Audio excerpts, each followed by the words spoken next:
one thing that I heard time and time again is that, especially for women, where they would look back and be like, oh, I knew I should have listened to my gut. But I think on the flip side of that, it's really hard to sit and listen to that inner voice. And I think founders had that inner spark that led them to create something and put it into the world. And oftentimes once it's out in the world, you have so much coming at you. Yes. Right? Yes. Voices from every area. Voices from everywhere. And you also then don't trust your gut. That's right. Walking down the street, thinking about her exit. Breaking down the steps so every founder gets it. She's the exit whisperer, she's opening the door. It started with a whisper, now that whisper's gonna roar. She just sold her company.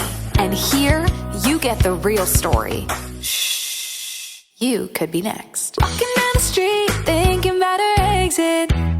Hi, everyone, and welcome back to another episode of The Exit Whisperer. I am Carrie Kerpen, and I am sharing all of your favorite stories from the most incredible women all about their exits. And by the way, today you may note, for those of you who are watching on video, that I am wearing orange. Yes, occasionally I do wear orange to support Dave Kerpen, and you will even see that I'm wearing the orange shoes.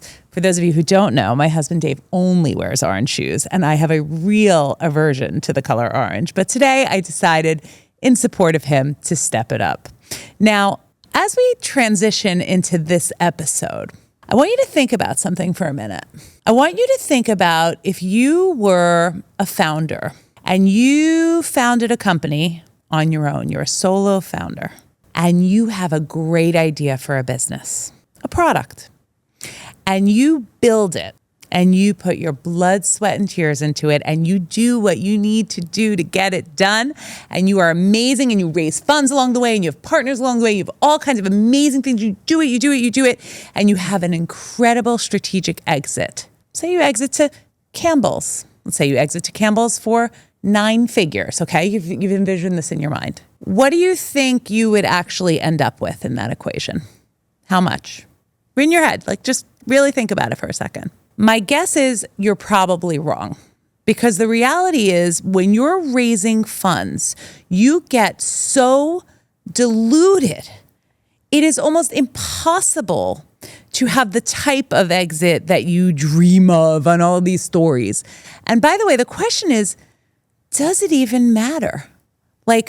You can build whatever type of business you want to build and come out with whatever outcome works for you. My next guest shared so openly and honestly about her experience building Plum Organics. Do you guys remember Plum Organics? It's still in the store now, but I remember back now 17 years ago when my 18-year-old was 1 and I was introducing her to amazing organic food in a pouch, which did not exist before my next guest. Gigi Lee Chang is the original founder of Plum Organics and helped to build that brand to an incredible exit. And guess what, you guys? Not only is she sharing all of this wisdom here, but she's doing incredible growth coaching through her new company, Lumi Growth. You guys, you are in for a serious, serious treat. More serious of a treat than me wearing this bright, bright garish orange. Take a listen. Here's Gigi. Hello. Hi, Gigi. How are you? Hi, Carrie. I'm really good. Thank you for having me. So happy to have you here. I am so inspired by you and your story. Oh, thank you. And I can't wait for our listeners to hear it. So I want to start with the start. The start? The start. Start with the beginning. Okay. Talk to me about the beginning of idea, all of it for Plum. Yeah, absolutely. So I had been working in strategy and planning in advertising and marketing when I had my son. I had gone back to work as everybody does, and I had my nanny, and a couple things started kind of clicking together for me. And, I think when people ask me, like, what's your superpower?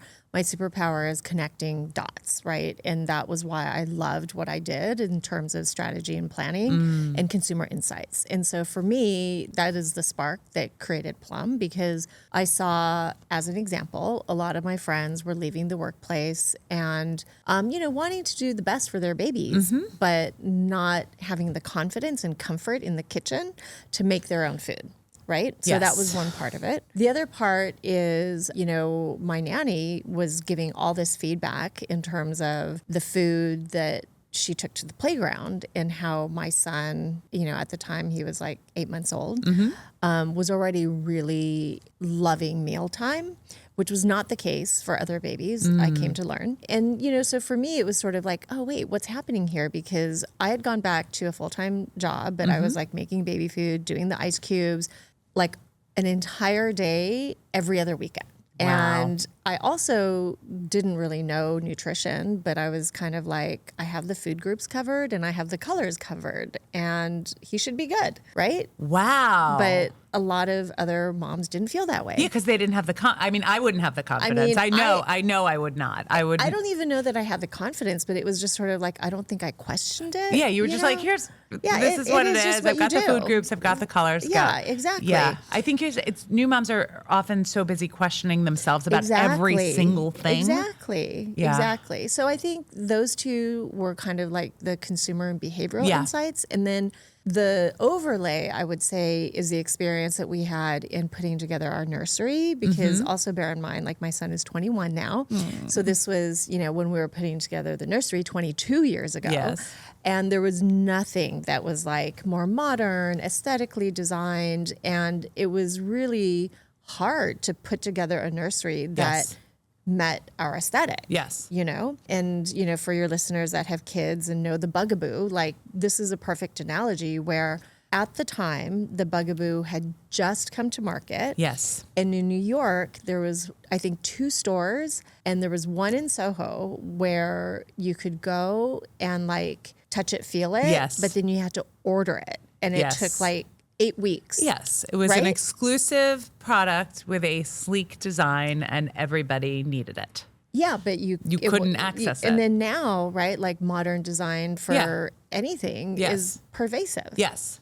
But that was like the only thing around at the time, and it was impossible to get. And it was impossible. So it was those combination of things of the consumer behavioral insights, but then also the need for what we now call a lifestyle brand, but that lexicon didn't exist back then. Yes. Wow. So you knew you wanted something modern, and you knew that there was this challenge with moms and children and food, babies and food. Yeah. Of course, my daughter is a little bit younger than your son, the one who was definitely a major Plum Organics consumer. Thank you. And the thing I associate Plum Organics with was the pouch. But when you started, it wasn't the pouch right away. No, we were not pouches. And, I also think it's interesting how sometimes when one has an idea, there's many that have the idea. So in the mid 2000s, there was definitely this moment where not just me, but other people wanted to bring fresh, organic, for sure, baby and kids food, right? Yeah, because that was a relatively recent phenomenon then. Like now it's all over the place. But but the idea that we could have organic food that didn't look like dog, it literally used to look like dog food. It did in the jar. Like it was like definite dog food energy. Like someone was like, it looks like, brown puke. Yes, it did. It was gross. Yes. And so, yes, I totally agree with you. Okay, so this is it's an emerging concept that everybody wants in on in a way. And so at the time we launched as frozen. And we were, 4-ounce containers. There were others that were like in cubes. Yes. And, the retailers really embraced it. And also just as a point in time, right? Like back then, some of the retailers now that you think of as, great champions for emerging brands, they were not doing that back then, right? Like it was really the Whole Foods of the world. And, like I remember Target was just dipping their toe, but, we were able to I guess, like build a pretty successful billboard because it wasn't just us. There were like several brands in frozen. And at one point in Whole Foods, we had 3 whole frozen doors of baby food. And then eventually we expanded into toddler meals. Okay. So, like just like part of a movement. Like really. Absolutely. Yeah. Okay. Yeah. So you're building. Yes. And then I would say, one of the challenges with innovating is sometimes you can't always bring the consumer along. Right. Even though they might want it. Right. But, the baby food aisle is not in the freezer. That's right. And so while we did okay, we didn't have the volumes that we otherwise might have. So you were gaining traction, but you weren't able to tackle a full change of consumer behavior because that's impossible. Like they're all used to being in the baby. They go to the baby aisle to get their you go stuff. to the baby aisle, and also price sensitivity and all of these things, right? So we started looking at the pouch. And the pouch technology is something that's been around for a while, right? Like you see it, especially in Europe with like sauces, and Asia with like functional health beverages. Yes. And so we really wanted to apply that. And I have to say, like, it wasn't entirely born from, me, but there was a company that had already started using the format for baby in Europe. Okay. And I think you quickly learn that when something doesn't exist in market, it's because nobody's really making it. And so I had I had been working with like a food R&D innovation group, and they were trying to help me to find and source a manufacturer for this pouch. Okay, 2 questions on this. Oh no, 1 comment and 1 question. Okay. The first comment is just for listeners who maybe are younger than we are. Like the pouch may have been happening in Europe, but like there was no baby food in a pouch at that. It just wasn't in market. Like so, and really there wasn't any. Was there anything in a pouch? Were yogurts in a pouch? No. There was no pouches then. No, there were no pouches. Because now it's so it's ubiquitous. commonplace. Yeah, right. and beyond baby food.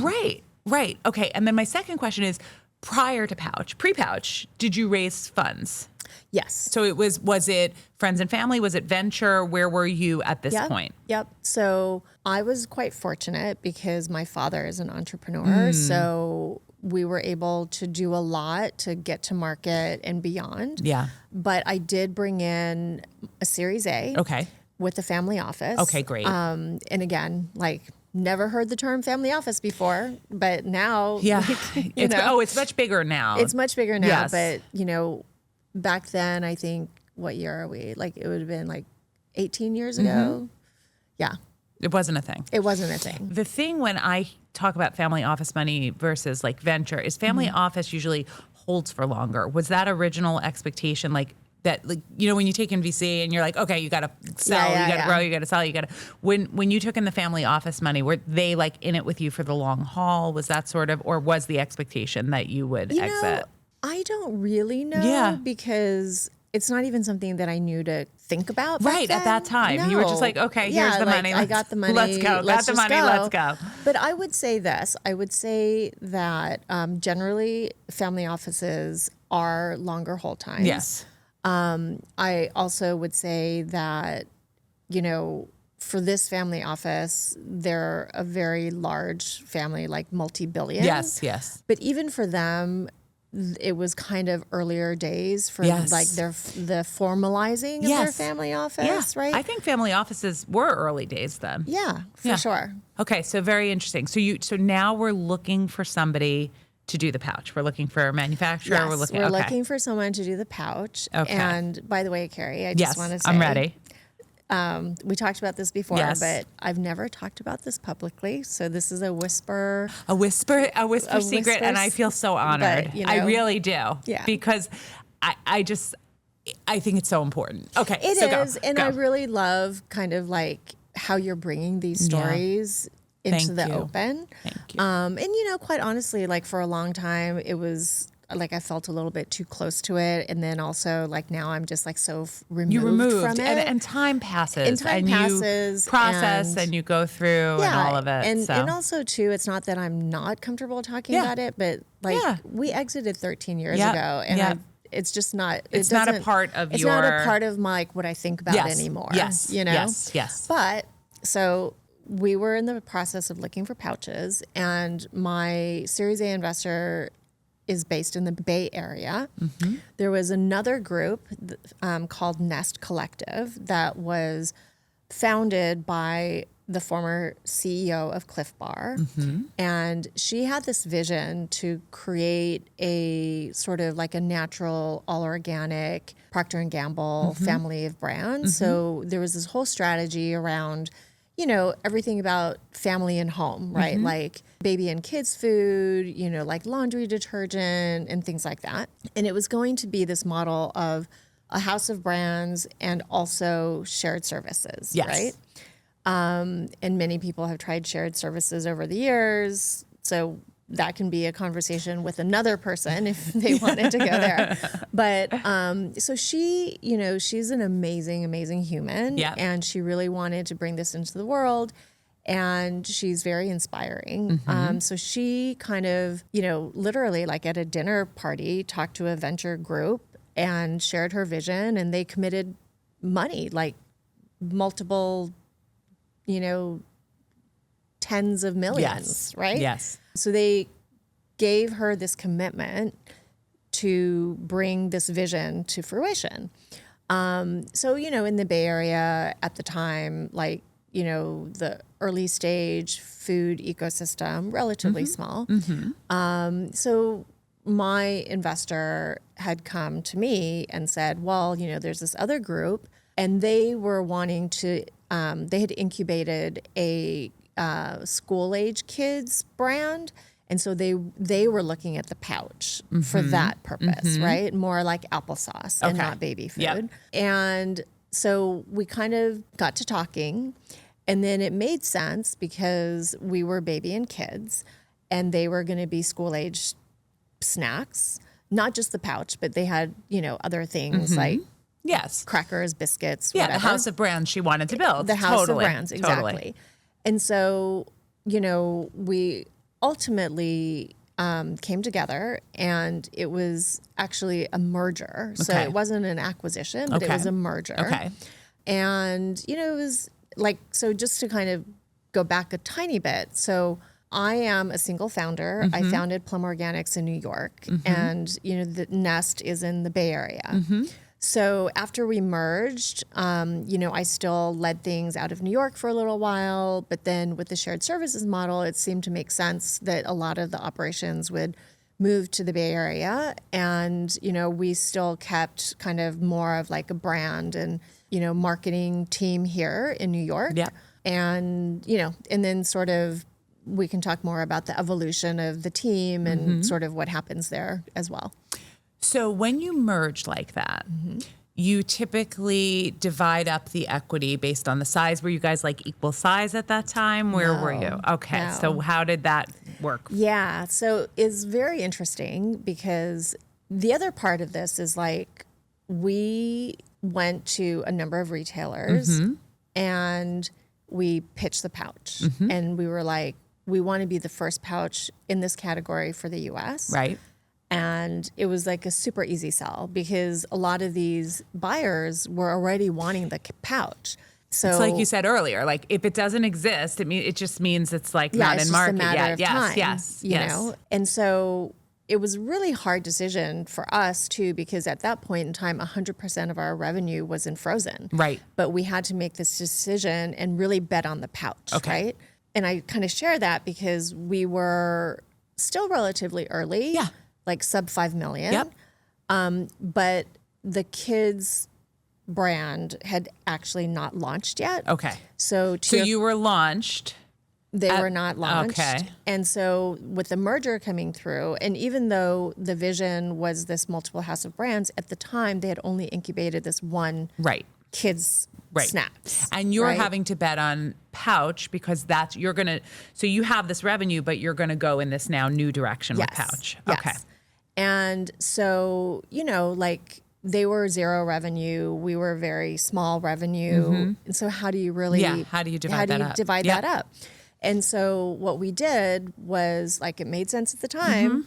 is we based it on projected revenue, but also market opportunity. Right. And the market opportunity for kid snack is significantly Immense. bigger than, baby food, for example. So at the time when you do that, how do you feel about that? It felt okay. Yep. Because it felt fair. Because it felt fair. Yeah, it was and the market it made opportunity. Sense. And, we didn't know all these other things then, which came to pass. So what other things happened? One of the things that happened is that we don't realize that actually there's no specific set in the grocery store for kid snacks.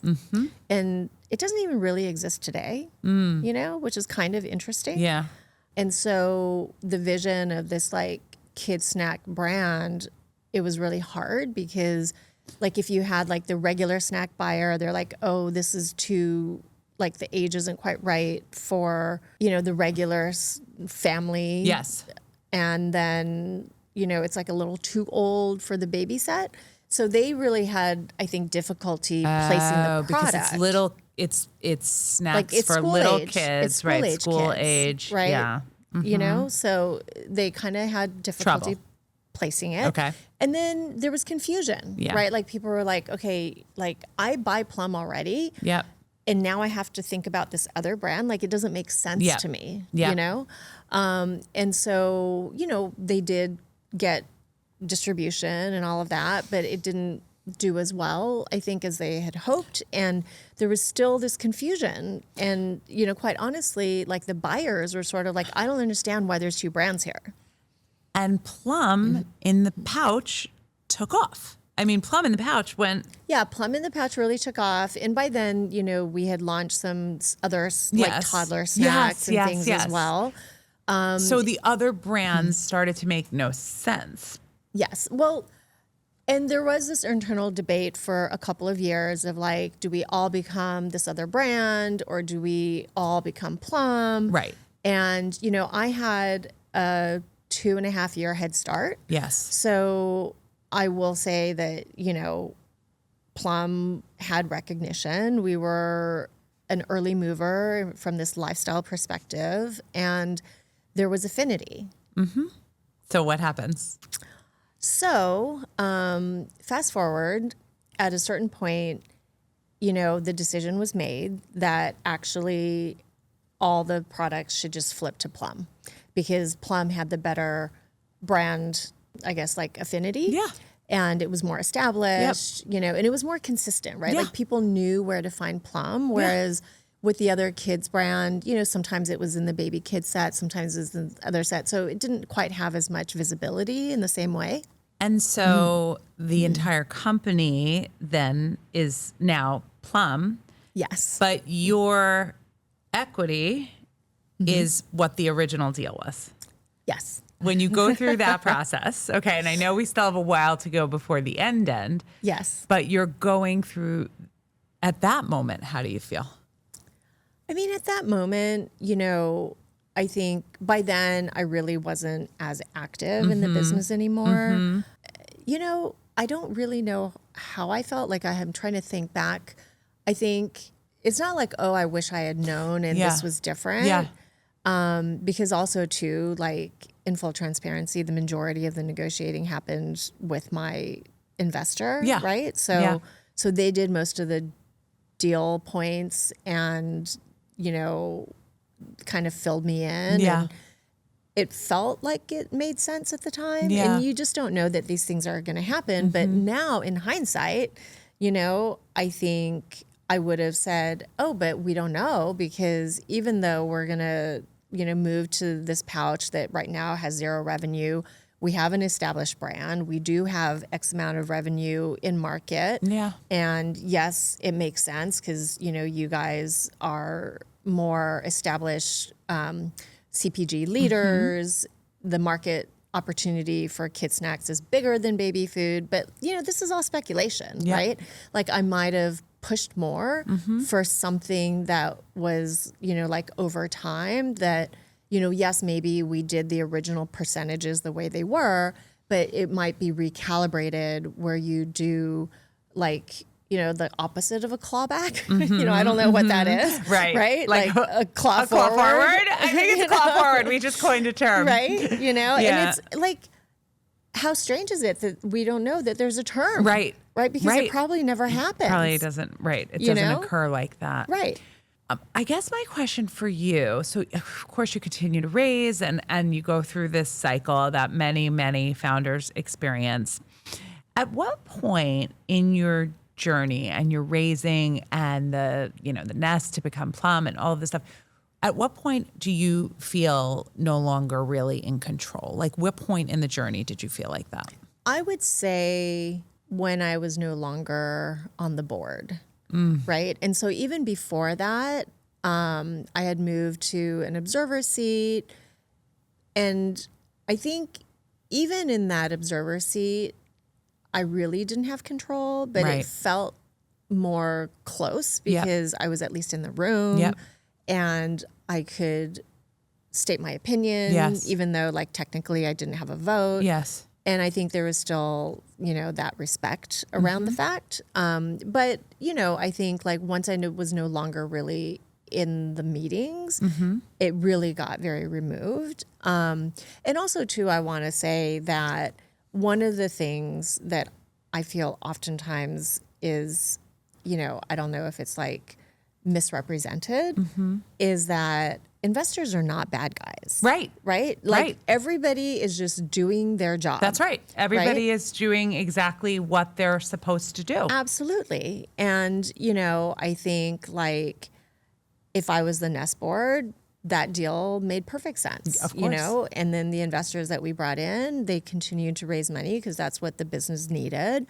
So I'm not saying, and I think like this is maybe what's helpful for your listeners is that everybody has their job and everybody has people to answer to. Right. So for me, it's more the learning has been recognizing that and knowing that like, the investors, I have to say, like, I actually had really great investors and I was fortunate. I had a very simple cap table. And, but the outcome is what it is because the math is what it is and the strategy is what it is. And you just have to maybe know that that's what you're signing up for, which I definitely didn't know at the time. Yeah. So at what point were you off the board? So you started in 2007, the business? No, I started it in 2005. Oh, 2005. And I launched in 2006. Okay. And God, I don't even remember. I want to say like 2009. Okay, so it was not that long after Nest, not that long after all of that. Maybe 2010. 2010. I raised my A in 2007. We did the deal with Nest. Like I remember my husband's from the UK and we used to always go for Christmas. And I remember faxing. Do you remember fax? Of course I remember faxing. I think I still remember my fax number by heart from my old days at work. And I remember trying to fax the documents from the UK to get the deal done. Yeah. And we signed like literally the very last couple of days of 2008, 2009. So yeah, from a board perspective, I maybe like 2010, 2011. Okay. So maybe a little bit longer than that. Okay, so then they continue to raise, and then ultimately, what ends up happening to Plum? So after the company kind of regrouped and everything became Plum, I think like we just did what you do, right? Yep. Like you expand, you Grow, put more product you out, raise. you grow, you raise, and then it got to a point around 2012, where it seemed to make sense to go to market. Yep. And we hired an investment banker. And actually we came pretty close to a different, like we had conversations with a different strategic, and for whatever reason, I guess like they decided to like stop any acquisitions. And so we ultimately didn't go through with that acquirer. The strategic stopped the acquisition. Yes. Okay, got it. Like it wasn't specific to our deal. Right. It was just like, Right. They're we're just not doing not any, acquiring right we're now. just not doing anything. And so then we kind of went back and then ultimately we sold to Campbell's in 2013. When you hear a story of a single founder with a dream who comes up with this incredible organic baby food who sells to Campbell's, you think, wow, this is like the most incredible exit of all time. And the reality for so many founders who go through this process and go through the process of raising and all the things you need to do to get to the level to be sold to a strategic like Campbell's end up with far less of an outcome than one might think. Talk to me a little bit about that experience and how you see that for founders today. Yeah, I think, when I talk to founders, I feel like in today's environment, certainly in the last probably 10 years, this idea of, raising money, scaling, exiting, I feel like people don't stop and ask, what is an alternative? Right. What does it mean? Why is that the only way? Yeah. Right. What does it mean? Right. And, I had a conversation the other week about, what's the difference between like a small business owner and an entrepreneur? Right. Like when did suddenly everybody become entrepreneurs, Right. And I think with the market, the way that it is, people are thinking, like harder about like, what is the longevity and what kind of company do I want to build? Yep. And I'm very grateful for that. Yep. But to answer your question, I would say, if you haven't already taken capital, I would very seriously think about like, what is my end game and what is the outcome? And even if you're like, oh, I want to scale this and make $1 gajillion, like how can you do that so that you can be sustainable if you don't get to the types of numbers that make you attractive to an investor, right? Because I think for too long that has been the cycle where you have to grow very quickly, so then you take the capital to do so. But just because you have the capital doesn't mean that you are guaranteed to grow that way and to do it in such a way that is sustainable and healthy, right? Yes. And then on the flip side, I'll just tell you a very small story is a friend of mine is part of a generational business. It's a food company started by his father. And I was talking about something and I mentioned burn, and we had this whole conversation. And then Was he like, what's burn? Exactly. He was like, what's burn?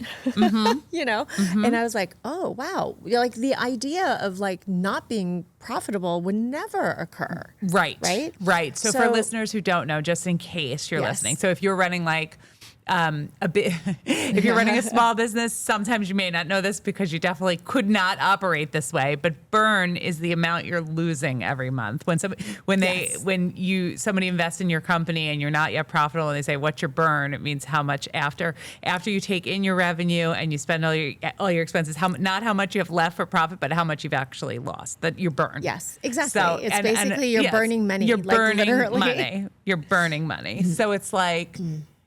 People with, and by the way, sometimes, so it's like what you built was like a behemoth, but like what I think about sometimes the difference between a small business owner and an entrepreneur is ego. The nice way you could say it is dream, right? An entrepreneur is a dreamer. They want to go big, but also like, think about it. Like so much of us, unless you're building to a mass scale, you're a small business owner. You're growing. I'm a small business owner, and there's nothing wrong with that. No. That's the thing is like, I just want to teach some of these women. Like for me, I built and bootstrapped a services business. I had a good exit, happy exit for me. It was great. It was life-changing for me. And then I used that money and went on and built something else, bootstrapped again in a much smaller capacity. But I don't think I would have ever had the risk like the way you just went for it in a way that I don't know that I ever, I mean, you saw the opportunity. I see that, but you really just went for it in such a big way. And the raising of money, it's always scared me. I always felt that way about that. And I'm happy to hear you say, really think twice about it a little bit, but sometimes you need it. For CPG, you need to raise. For CPG, it's you different. need it. It's really difficult. But, it can be done. Yeah. It can be done. Yeah. And, I also recognize that even if you're doing it modestly, just the economics in CPG really suck. Yeah. Like, that's just the reality of they it. do. I know. But at the end of the day, I think, like, even if eventually you do raise, like, do it once you've really proven. Yeah. Versus, and I think investors putting money when companies haven't shown a lot of traction, at least for now, is over. Yes, I agree with you. I think that time is up. Yeah, that time is changed. up for now. Yeah, it'll come back. It'll come back in like 15 years, and then we're going to be like, oh my God, didn't we learn? Yep. One of the other guests I had on here talked about after she had a major sale to a strategic, how they really changed like the formula of her product and things changed and she no longer had the control, but it was still associated with her as a founder and her reputation. Have you seen that time and time again with once a strategic acquires you, what happens to the actual product? Yes. I think, I was no longer active in the business when we sold. Right. But also too, I think one of the reasons that Campbell's, I guess, like, we were attracted to Campbell's is that they had a history of letting their acquired brands kind of continue to operate separately. And so for a long time, the Plum team remained in the Bay Area. They remained separate and independent. So that was really good. But then, I think, the CEO who made the acquisition, she had her own challenges at the parent company. And, as a efficiency measure, right? They were like, well, why do we have all these teams everywhere? Right. And so that's, I think, when it started to shift and change. But, we lasted a good number of years. That's awesome. Yeah. That is awesome. Okay. So here's a question that I want to know. So you build this company, you start it, you grow it, you raise a lot of money along the way. It's dilutive. You ultimately have this acquisition. Looking back and reflecting on that journey, how do you see it in retrospect? Now that you're far enough removed from it, like what's the story you tell yourself about that entire experience? Wow, good question. Thank you. Yeah. I knew it was there. It was within me, and I forgot it. And then I was like, no, I have to ask her. Yeah, what's the story you tell yourself? I think I'm actually very proud of the accomplishment, right? Like, financial outcomes is neither here nor there. Would I have liked to have had more zeros in my bank account as a result of all the work and, creating this thing? Sure. But I think what I'm the most proud of is that we were a moment in time that really created a conversation. Yep.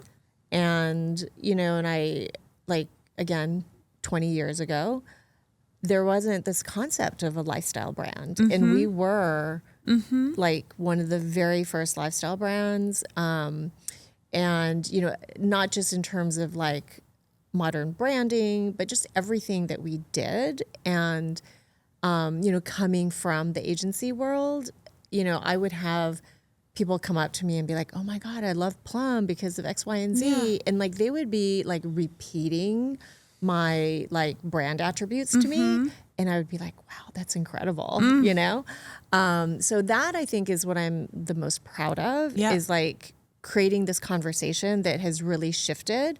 And then, now obviously there's a lot of, challenger brands, people doing things differently, innovating. But to really be at that moment in time when like the only thing that existed was legacy brands. Yep. And you built a real challenger brand and you did it. Yeah. And it's so bonkers to me, Gigi, that this is for our audience who might not know, like this is a 9-figure, it's reported, it's 9-figure exit. It's a huge brand. It's a big thing. And like, did you have to work through resentment, or were you okay? Were you like, did you have to work through that? I have to know. Yeah. I don't know about resentment per se, because again, it Yeah. had already, like, I think Yeah. I had like moved through Yeah. that. Yeah. Well, another Whisper exclusive. I'm ready. I'm ready. Because I hadn't really thought about this until now you're asking this Oh, question. good. I would say where I do have some conflict, Yes. like I don't know if I would Yes. say resentment, Yes. but conflict, is that, you know, I am a single founder. Mm-hmm. And after the renaming and everything, the co-founders of Nest are also technically co-founders of Plum because the entity became Plum, right?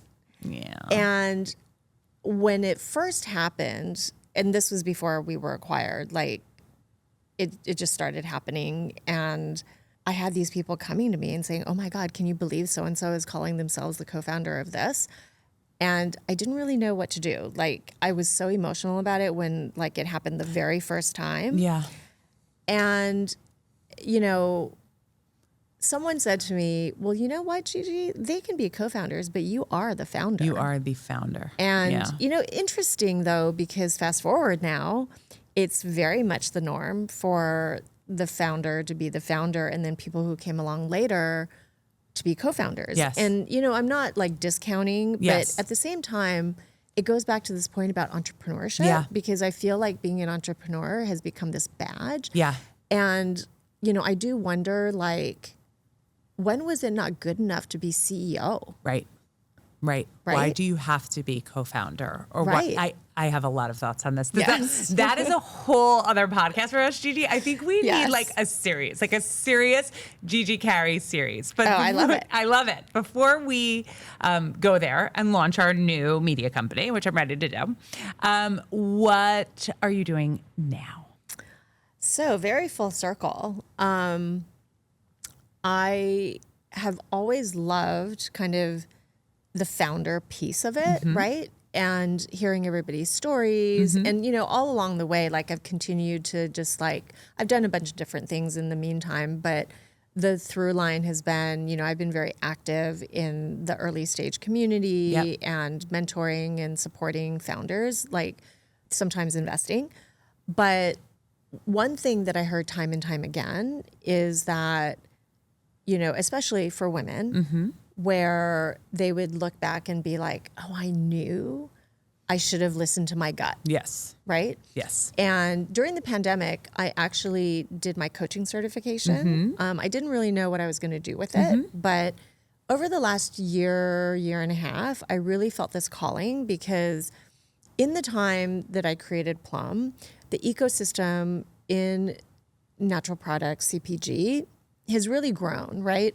Like when I started, it was really hard to find an advisor to help me find a manufacturer to explain to me the difference between a distributor and a broker. Yes. But now, in a good way, there's so many of these resources out there. Like, we don't need another person Yes. to be telling someone how to get into Whole Foods. Yes. Right? Yes. But I think on the flip side of that, especially with so much more competition, so much more capital, et cetera, it's really hard to like sit and listen to that inner voice. And I think founders had that inner spark that led them to create something and put it into the world.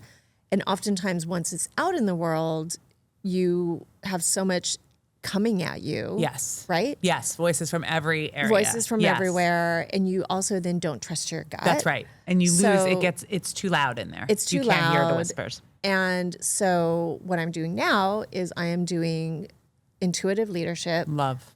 growth coaching for founders, and really kind of trying to bridge, kind of tuning into that inner voice, but also doing it so that it's a wise business decision, because sometimes you get too inundated with data and facts. Yeah.